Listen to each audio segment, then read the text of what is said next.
De todo lo que pensaba que iba a suceder cuando asumió el cargo de ministro, ¿qué cosas fueron peor de la que pensaba y qué cosas fueron mejor de la que pensaba? Mejor de lo que pensaba, el avance con todos los multilaterales. En menos de 4 meses resolvimos 3 trimestres del acuerdo con el Fondo Monetario Internacional.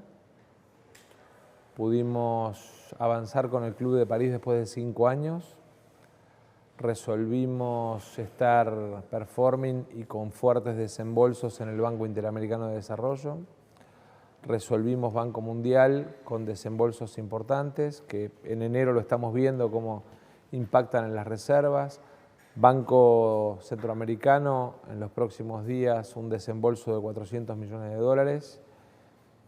Así que en términos de lo que esperaba que iba a ser China, los 5.000 millones de dólares liberados del swap para lo que es comercio exterior con China, desembolso de las represas. Me parece que eso funcionó bien y de alguna manera fortaleció la situación macroeconómica argentina. Respecto de qué pensé que estaba mal y de alguna manera está peor, el tema de precios relativos muy desacomodados. Creo que en ese sentido el trabajo de ordenar precios relativos sin deshacer o sin destrozar la economía de cada argentino, de cada argentina, es un trabajo titánico porque sector por sector, con la particularidad de que hay algunos sectores informales donde es más difícil encontrar mecanismos de articulación para trabajar en conjunto con esos sectores económicos. Vinculado al tema de los precios relativos, terminó esta semana conociéndose el índice de inflación, un nivel que no se registraba desde 1991, una situación muy complicada, ¿no?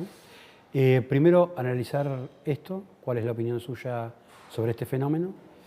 Y segundo, ¿cuándo se puede encontrar algún alivio o algún respiro para sobre todo para la clase media, para la clase trabajadora, que es la que más sufre, ¿no?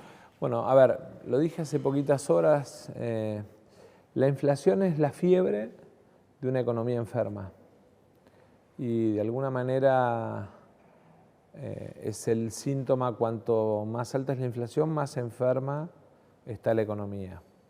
La economía argentina tiene como dos caras, ¿no? Tenemos un crecimiento en el 2022 de más de 5 puntos, más cerca del 5,5 que del 5. Tenemos 22 meses consecutivos de creación de empleo privado.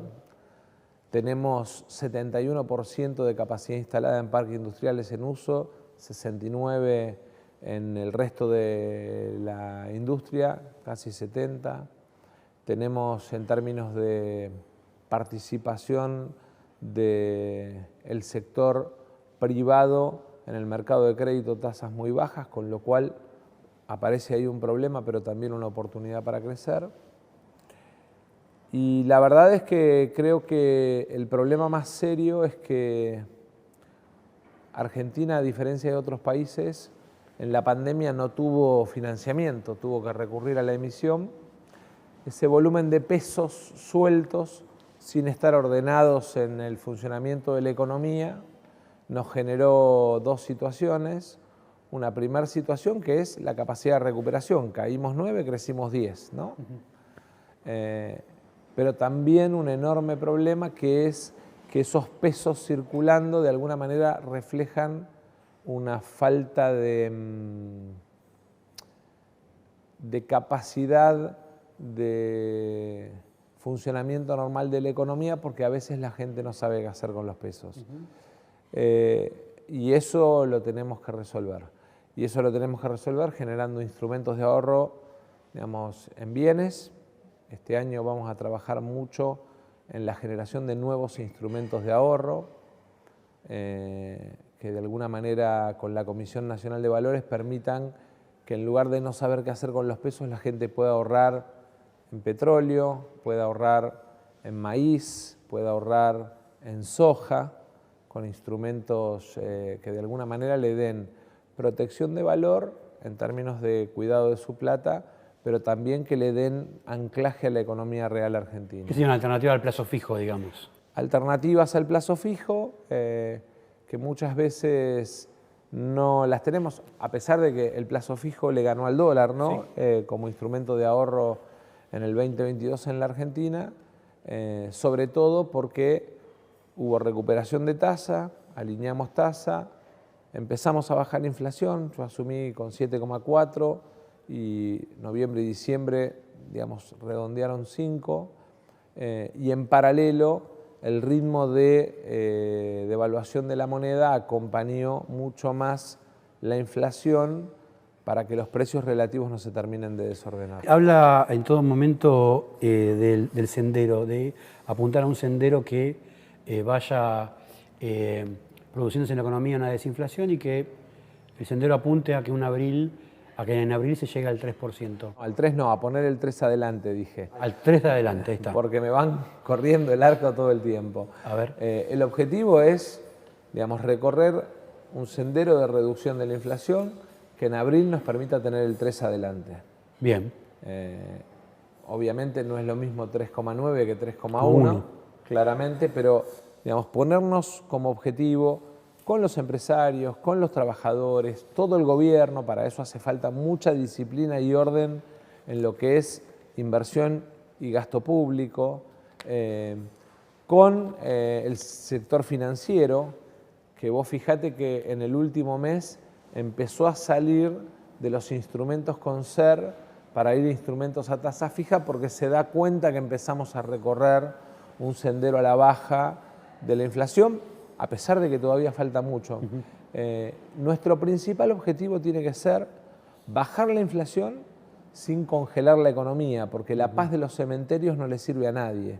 Entonces hay que mantener los niveles de actividad y de ocupación, recuperar ingreso paulatinamente, bajar la inflación y aumentar la capacidad de crédito de las empresas y del consumidor argentino. Vinculado al tema de precios y de inflación, aparecieron en las últimas horas una noticia, una información de que los camioneros, de que el gremio de camioneros estaba empezando a controlar stocks. No, los gremios no.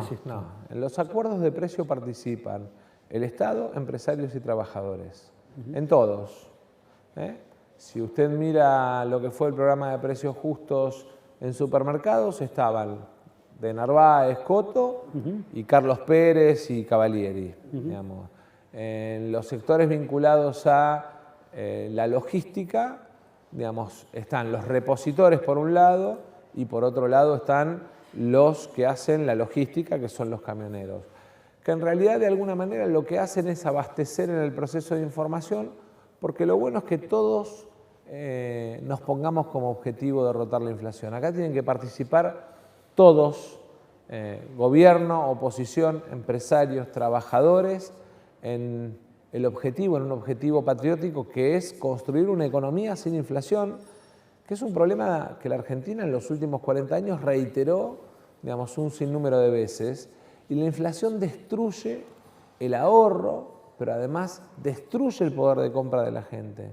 Entonces es clave que nos lo pongamos. Pero es una buena señal para la economía que hayan gremialistas, sobre todo camioneros u otros sindicatos, recorriendo lugares a controlar cosas que tal vez sean más de la autoridad pública. En general, viste que acá hay como una cuestión a buscar siempre escandalizar y generar confrontación, que es un problema que tiene la Argentina. De la mesa de acuerdo en los programas de precios participaron el Sindicato de la Alimentación, porque de alguna manera en el precio de los productos también hay un peso vinculado a, digamos, la participación del salario, el Sindicato de Comercio, el Sindicato de Camioneros, el Sindicato Textil y el Sindicato del Calzado en los acuerdos vinculados a la rebaja de precio en la indumentaria y la rebaja de precio en el calzado deportivo. O sea, cada uno de los, la UOM y ESMATA participaron en el programa de acuerdo con el sector automotriz y con el sector de telefonía celular. Me parece que es bueno que los acuerdos sean empresarios, trabajadores y Estado, con dos objetivos: derrotar la inflación para que el consumidor pueda, digamos, mejorar su capacidad de consumo y además cumplir cada uno su parte. La paz social se logra con estabilidad macroeconómica y con participación de todos los sectores. Ahora, hablaba recién del tema de la correlación de salarios, precios y demás. Trascendió también en la semana una pauta del 60% para anual para los sindicatos. Quiero preguntarle lo siguiente, ministro. Las paritarias siempre son libres y las paritarias son libres. Y los gobiernos reconocen eso, valoran eso, sostienen eso. Ahora, todos los gobiernos, hasta el día de hoy, capaz es diferente, tienen una mirada sobre cuál es el óptimo, el porcentaje óptimo para que la economía funcione bien. Bueno, primero, ¿el 60% es un porcentaje óptimo? Primero le quiero decir que cada actividad tiene una realidad distinta. Bien. Si usted mira el acuerdo de SMATA, sí, por ejemplo, tiene mucho vinculado a el aumento de producción. Nosotros en el sector automotriz este año vamos a crecer, digamos, el año pasado, el 2022, fue el segundo récord histórico de producción de autos en la Argentina y el récord histórico de exportación de autos en la Argentina. Ese número va a crecer este 2023. En exportaciones vamos a crecer arriba de un 23% respecto del 2022 y vamos a crecer en producción de vehículos. Ese sindicato, SMATA y UOM, que son los dos que intervienen, tienen un acuerdo. Después hay otra realidad en comercio, hay otra realidad en textiles, hay otra realidad en calzado. Construcción. La construcción tiene otra realidad. Cada uno tiene su propia dinámica. Y de alguna manera lo que yo valoro de eso que trascendió en la semana es el mensaje de enorme responsabilidad de sindicatos como el bancario, como la UTA, como Sanidad, como comercio, que lo que dicen es: nosotros tenemos que acompañar en la idea de que el desafío de bajar la inflación es un desafío de todos. Y yo lo valoro mucho, la verdad es que lo tomé como un gesto de mucha valentía por parte de los dirigentes sindicales de decir, bueno, así como peleamos para no perder contra la inflación en el 2022, peleemos para que la recuperación del salario en el 2023 sea bajando la inflación. Ahora, yo insisto con la pregunta, ¿el 60% en general para la economía? No quiero poner un número, quiero en todo caso plantear un objetivo. Bien. ¿El objetivo cuál tiene que ser? Que el salario le gane a la inflación porque necesitamos recuperar ingresos, pero que la inflación baje porque cada punto de inflación que bajamos recuperamos 1.7 de ingreso más que, digamos, con la mejora en paritaria. Entiendo. Macri estuvo en esta ciudad, estuvo en Mar del Plata hace unos días y planteó que este gobierno, no lo nombró personalmente a usted, pero dijo que este gobierno estaba dejando dos bombas en la economía que le pueden explotar al gobierno que viene, que son la bomba de la deuda en pesos y la bomba de la deuda que tiene el Banco Central. ¿El gobierno está dejando bombas? Acá la única bomba que tiene la economía argentina es la bomba que representó el acuerdo de Macri con el Fondo Monetario Internacional, que es una bomba que hay que administrar y que de alguna manera limitó la capacidad de crecimiento de la economía argentina por una sola razón. El acuerdo con el fondo, el gobierno anterior lo usó para financiar fuga de capitales y no para construir hospitales, puentes, para desarrollar la construcción, para desarrollo tecnológico. O sea, financiaron la salida de plata a cuentas en Estados Unidos o en otros países. Y la verdad es que eso es muy malo para nuestra economía. Entonces, a mí me parece que hay que ser muy prudente. En el caso de la deuda en pesos, que de alguna manera aparecía a fin del año pasado, yo leí inclusive notas que en diciembre decían hay olor a reperfilamiento, básicamente porque usted recordará que el gobierno de Macri defaultó la deuda en pesos con el nombre de reperfilamiento. Nosotros tuvimos la suerte de que las dos últimas licitaciones de diciembre tuvieron ofertas por hasta 6 veces lo que licitábamos. Y ahora en enero pudimos avanzar en un reordenamiento del perfil de vencimientos que nos limpió el 75% del primer trimestre. Ahora, me parece importante en todo caso, con los temas de deuda que pasan de un gobierno a otro, que lo que tengamos es la capacidad de ser serios, porque es el ahorro de la gente el que, digamos, de alguna manera forma parte de la deuda pública, ya sea en bonos del Tesoro o en LELIQs, que no son ni más ni menos que lo que usted pone en el banco a plazo fijo transformado en un instrumento de ahorro del Banco Central. Y en ese sentido, nosotros no metimos la cabeza en un pozo, sino que enfrentamos el problema de la deuda con el fondo y tuvimos, de alguna manera, la capacidad de encauzarlo y de buscarle una solución para la economía argentina, porque el Estado es uno. No importa quién gobierna en ese momento, es la nación argentina.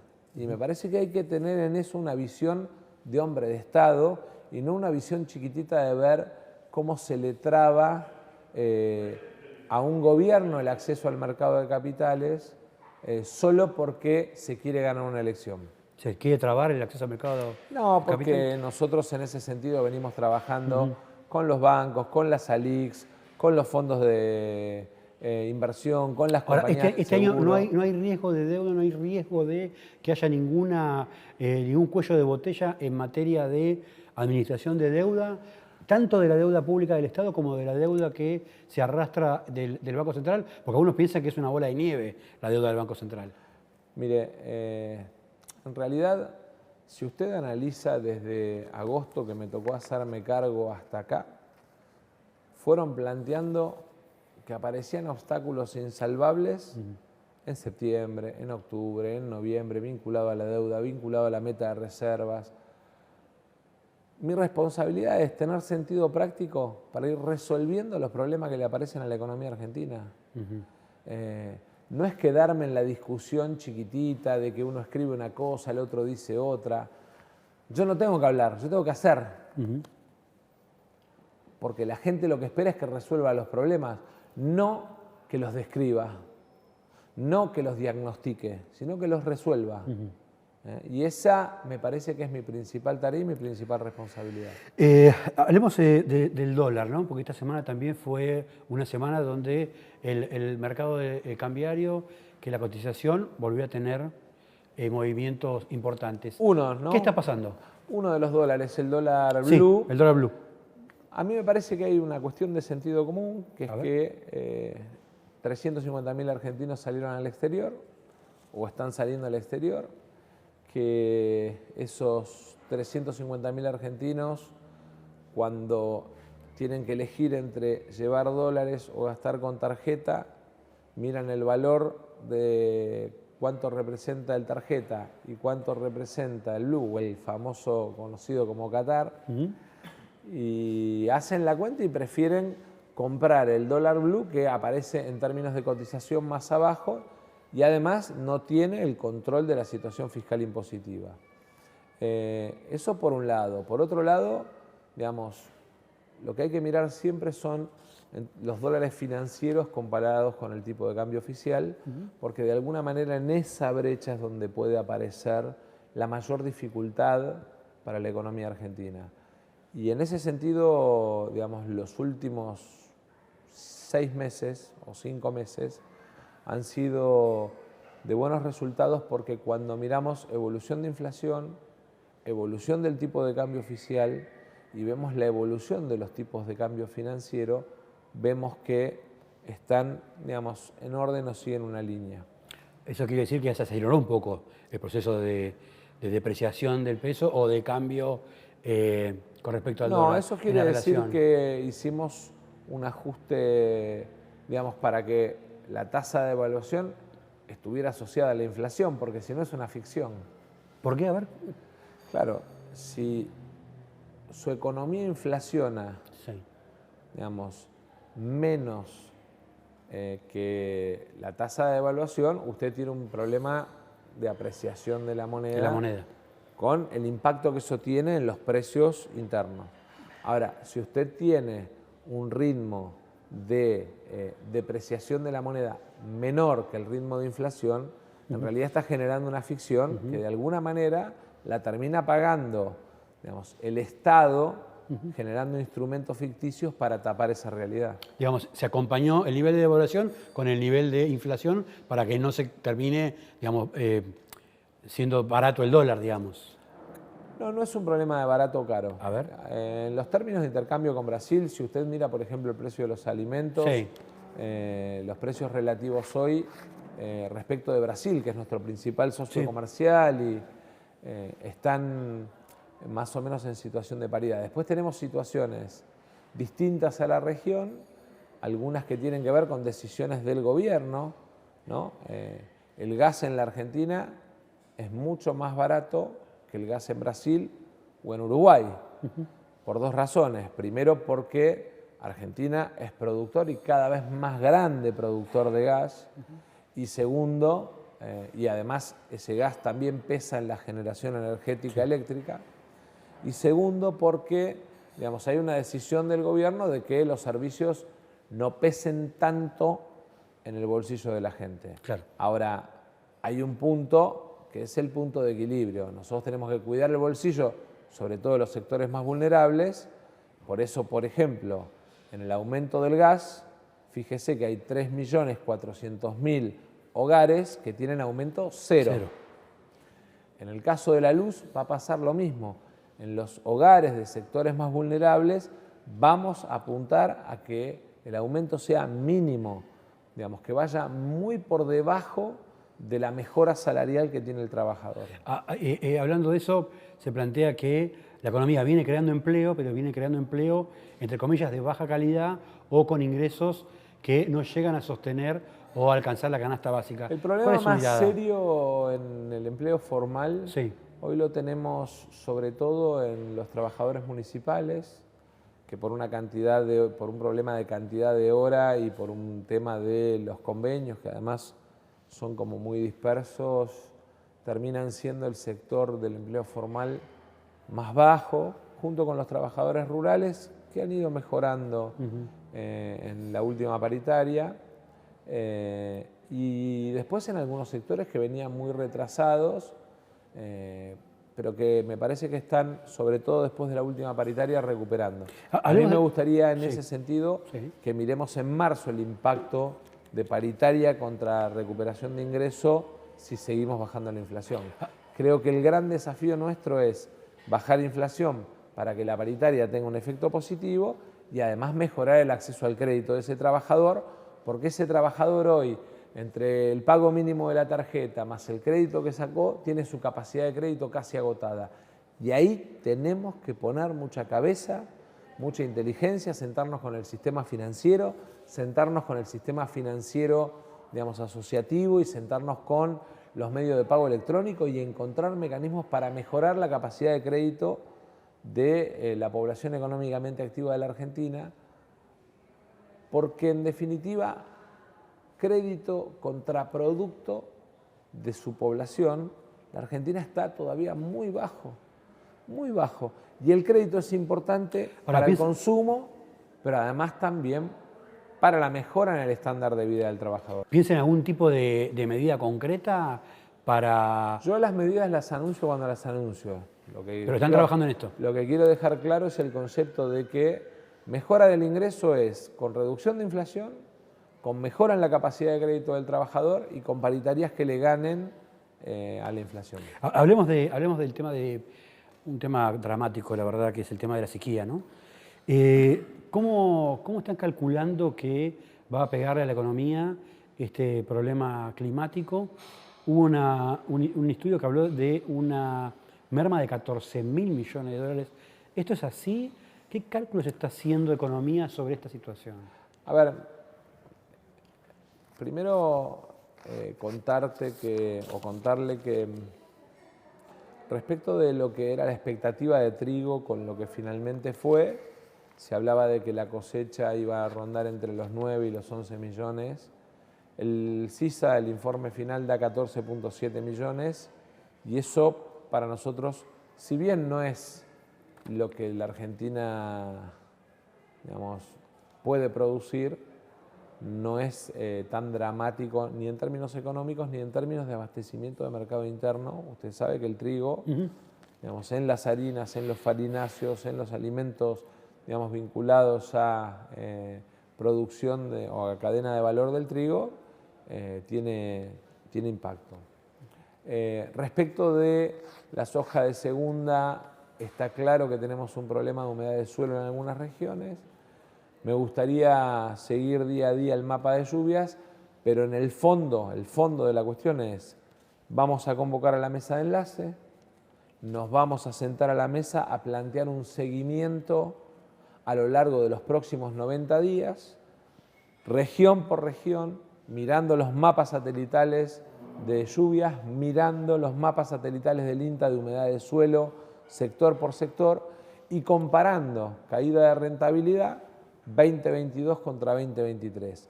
Más allá del tema de las exportaciones, lo primero que hay que mirar es el daño a los productores argentinos. Entonces, vamos a sentarnos a la mesa con la mesa de enlace, mapa de lluvias, mapa satelital de humedad de suelos y región por región, sector por sector y economía por economía. Así como también para promover como economía de reemplazo las economías regionales, vamos a tomar algunas medidas vinculadas a mejorar la competitividad de las economías regionales. ¿Eso puede implicar tocar retención o algo por el estilo? Cuando anuncio, anuncio. Mientras tanto, le cuento conceptualmente hacia dónde vamos.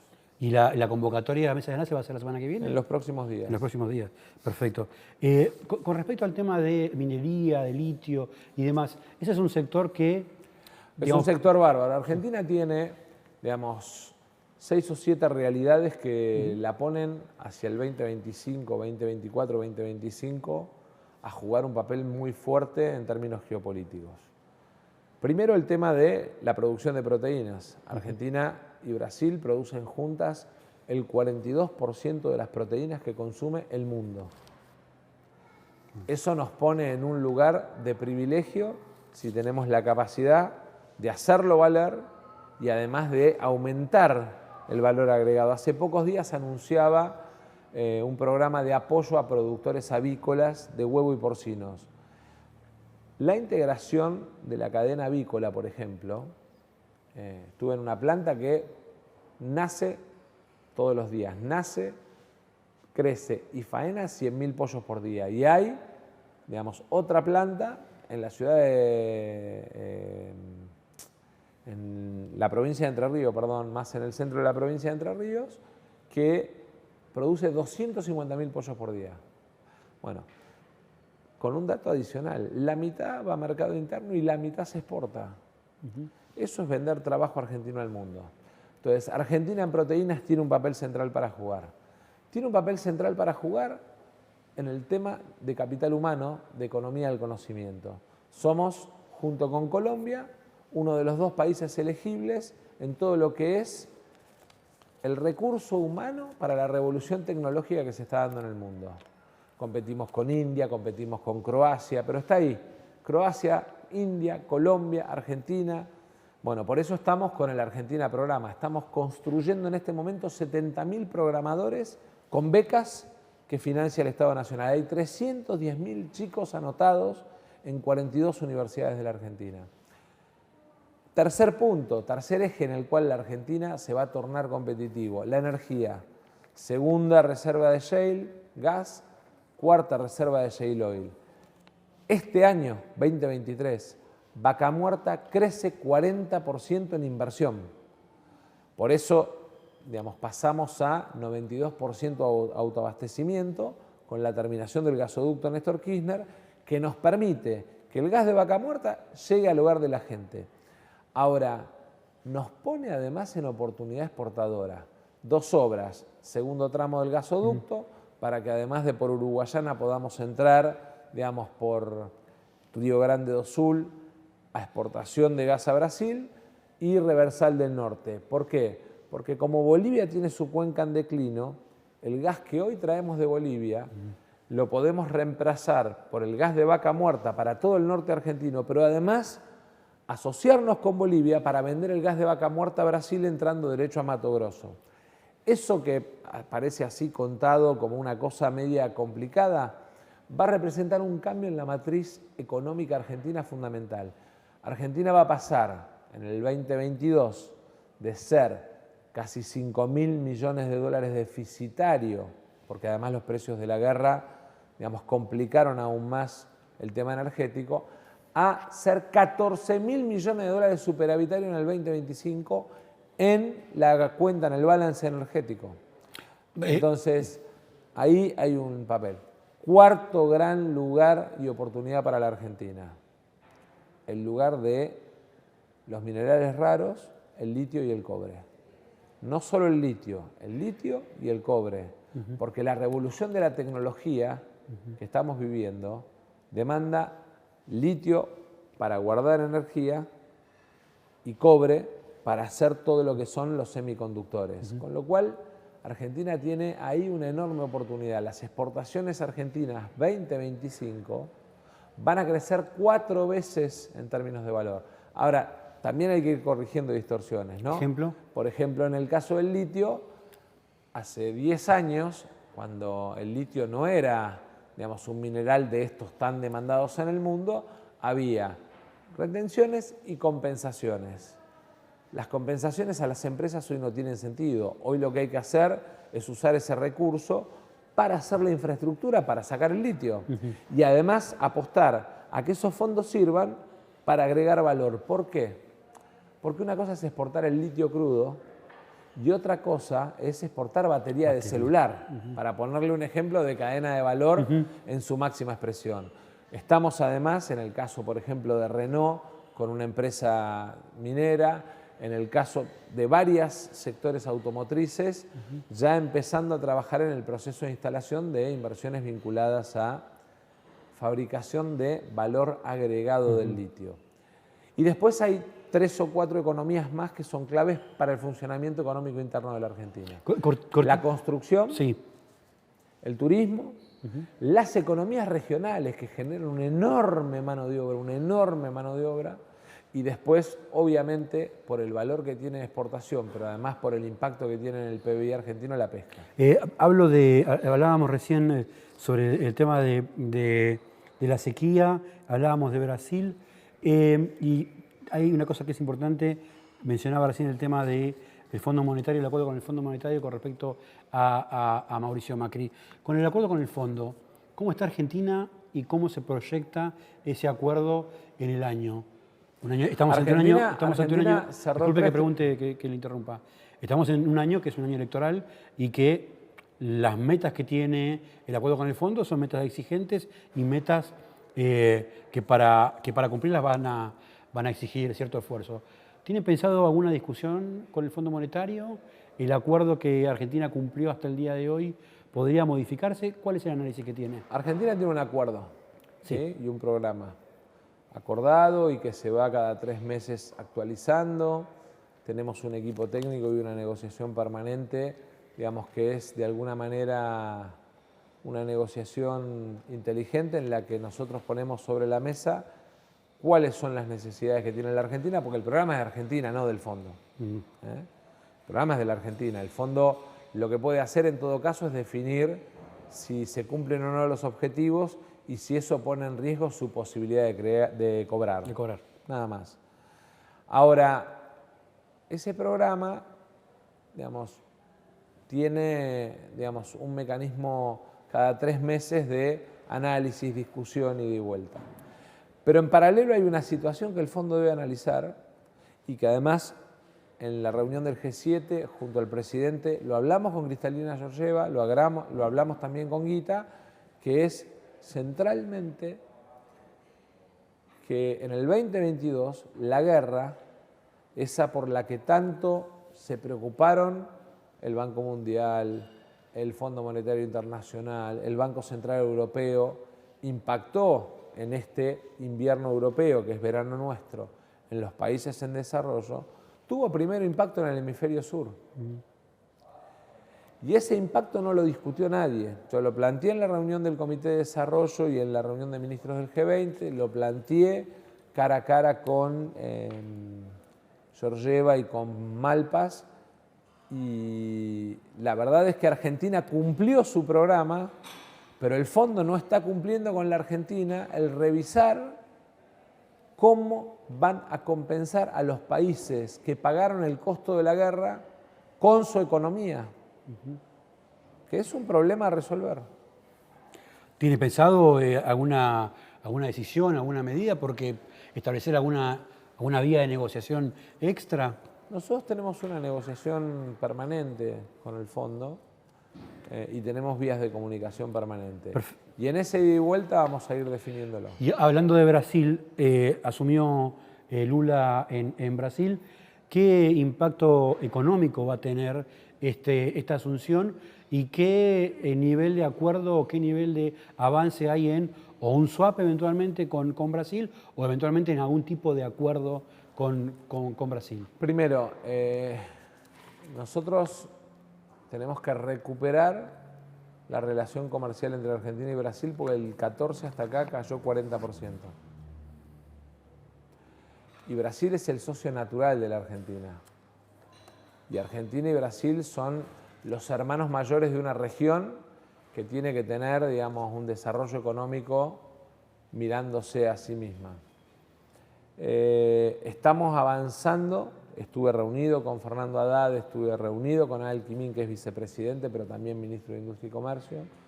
Estamos avanzando en encontrar sinergia comercial, encontrar sinergia desde lo financiero y encontrar sinergia en infraestructuras. 3 ejemplos concretos. Por ejemplo, respecto del sistema de intercambios de bancos centrales en el régimen de monedas que tenemos firmado hace muchos años, desde el 2008 o 2009 aproximadamente, tratar de encontrar un periodo de tiempo para el balance que les sirva a los países y a las empresas de los países. Segundo, desde el punto de vista comercial, encontrar un mecanismo de optimización de lo que es el pago de las importaciones que hace Argentina desde Brasil en sectores como por ejemplo el sector automotriz. Hoy el auto más vendido de la Argentina tiene 50 y 50 de composición nacional y extranjera, pero algunos tienen menos de composición nacional. Y entonces es clave ir mejorando en eso, pero en el mientras tanto encontrar un mecanismo de balanceo con Brasil. Y el tercer punto está vinculado a las infraestructuras. Y en ese sentido avanzar con el BNDES en el financiamiento de infraestructuras que son claves para la Argentina, segunda etapa del gasoducto o gasoducto a Río Grande, pero que también son claves para Brasil en función de acceder a energía más barata. Brasil hoy paga $14 el millón de BTU a Bolivia. Nosotros, a partir de septiembre u octubre, si terminamos todas las obras, desde Uruguayana le vamos a estar pudiendo vender 2 millones día de metros cúbicos a un valor un 20 o un 30% más barato que el que paga hoy Brasil en Bolivia. Últimas dos. El presidente envió al Congreso Nacional una serie de proyectos para tratar en extraordinarias. Hay muchos en materia económica que envió, que está incluido dentro del paquete de leyes. La oposición está planteando que no va a tratar el tema, no va a tratar ningún tema por la cuestión de la Corte. ¿Cuáles de todo ese paquete de leyes las prioridades que tiene para usted como ministro de Economía que se traten y qué opina de eso, de que no se pueda tratar por la falta de acuerdo con el otro tema, con el tema de la Corte, ¿no? Yo la verdad es que lo primero que digo es no hay temas prioritarios para mí, hay temas prioritarios para la Argentina. Que Argentina tenga inversión en plantas de GNL no es prioritario para Massa, ministro de Economía, porque probablemente el que se beneficie sea el ministro de Economía dentro de 4 años. Pero sin duda que es importante en una mirada de construcción de desarrollo económico del país. El acuerdo con Estados Unidos beneficia en blanqueo este año en 1 céntimo respecto de lo que va a beneficiar en el 2024 el próximo ministro de Economía.